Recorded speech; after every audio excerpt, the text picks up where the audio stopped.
Summary of Obviously Awesome: How to Nail Product Positioning So Customers Get It, Buy It, Love It, by April Dunford, written and narrated by JankyMind. Introduction. Obviously Awesome is a book that teaches you how to make your product stand out. It has tips and tricks from 20 years of working in marketing for businesses that sell technology. It shows you how to tell people why your product is special and who should buy it. Imagine a very good violin player who plays in a busy train station. He plays very well, but most people don't stop to listen.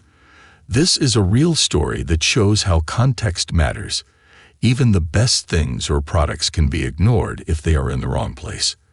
That's why you need to position your product well. Positioning is the way you put your product in the right place so that people notice it and want it. You can learn how to position your product in 10 easy steps. These steps will help you find out what makes your product different, who your competitors are, and how to talk to your customers. In this summary, you'll find out how to use these steps to make your product more attractive and successful. Chapter 1. How to Position Your Product Well. Learn the main parts. Do you ever wonder why some products, even the ones that are very new and cool, have a hard time selling, while others are very popular? It's because of how they are positioned. Positioning is the way you show your product in a certain situation to make it look valuable. In a world with many choices, knowing and doing this well is very important, especially for people who want to make their product better for the market. Positioning is not just a word. It's a plan that helps people see and want your product. It's not only about what your product can do, but how people think about it. Bad positioning makes your customers work hard to find the value in your product. Good positioning makes it easy to see. To position your product well, you need to be careful and organized. You need to avoid guessing. Many people who make products stick to their first idea, even when their product changes or the market changes. But positioning is not fixed. It's a process that needs to change with your product and the situation. Positioning has 5 important parts. First, know the specific problems your product solves and the other solutions your customers might use now. Knowing the situation helps you make a positioning plan that makes your product look like the best solution. Second, show your product's unique differences. Every product has things that make it different from its competitors. Finding these things and knowing why they matter to your customers is very important. Third, know your target customer. Not all customers are good for your product. You need to find the features of your best customers, those who will get the most value from your product's unique things, and focus on them. Fourth, choose your best market situation.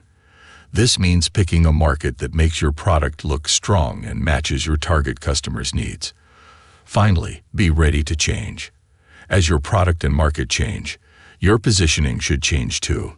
This part means checking and adjusting the other parts to make sure your product still looks good. The next sections explain the 10 steps to use these parts to make a positioning plan that works for the right customers. Chapter 2. How to Get Ready. Know your customers and work with your team. The first and most important thing to do for product positioning is to really know the customers who love your product. These are your fans, the ones who like your product right away, bought it fast, and told others about it. By looking at this group, you can find out what they like and need, which helps you see what makes your product special, who your best customers are, and who you are competing with. If you don't have such a loyal group of customers yet, you need to change your plan. In this case, you can keep a wide approach in positioning and try your product with different kinds of customers. Watch which groups use your product the most to find out who your main audience is. Make sure you start this from the customer's point of view. The way they see and use your product's features may be different from how you see them inside your company. After you find your product's fans, the second thing to do is to make a positioning team. Good positioning is a team effort, done best by getting ideas from different parts of your company: sales, marketing, product development, and customer success. For example, each part has a different view on the product's features, its value, and the target customer. Use this team effort to agree on things and make a new positioning that everyone in the company knows and supports. The third and last thing to do in this first phase is to make a new positioning language. This means the team needs to understand the same things about positioning, its parts, and how the market affects it. At this point, you need to forget any old ideas or problems that are in your current positioning, which might come from the product's past or how the market first reacted to it. Be open and think about new ideas and views. Chapter 3. How to know your place. Be better than others and show your value to customers. You have done the first things by knowing your customers and making a positioning team and language. Now you need to do the next things to make your product's positioning plan better. This part of the work means looking closely at who you are competing with and showing how your product's special things give value to your customers. So for step 4, you need to know the competition. To do this, you need to write down all your real competitors. Don't only think about products that are like yours. Your competition could also be things like doing it by hand, using other solutions, or even doing nothing. The point is to see what your target customers would do if your product was not there. This way of thinking changes from a product-focused view to a customer-focused one. Then, step 5 means finding your unique things or features. In other words, find out what makes your product different and better than the competition. Think about the specific things and features that make your product special. It doesn't matter if it's a 15-megapixel camera in a phone, software that installs with one click, or strong metal in machines. Each unique feature matters. The goal here is to get all of your product's things, even those that some might not like. Different is good. And proving these differences with facts, other people's opinions, or customer stories makes your positioning stronger. The 6th step is to show how these unique things give value to your customers. Here, you're changing from saying what your product's features are to what they do. For example, a camera's high megapixel number means sharper images, which means photos that can be printed, zoomed, or cropped for the customer. Each feature can give more than one value point. The goal is to find the main value groups that match customer goals, which shows your product's most important differences. Chapter 4. How to finish your positioning and tell others about it. You know your product and who you are competing with. Now you need to find the customers who love your product the most. They are not just people of a certain age or gender. They are people who act, spend, and need things in a certain way. They understood why your product is good, bought it quickly, and told others about it. You should aim your positioning at these customers so you can sell more and keep them happy. As your business gets bigger, you can reach more customers, but don't start too wide. The next thing you need to do is pick the right market to show off your product's best features and value. You have some options here, each with pros and cons.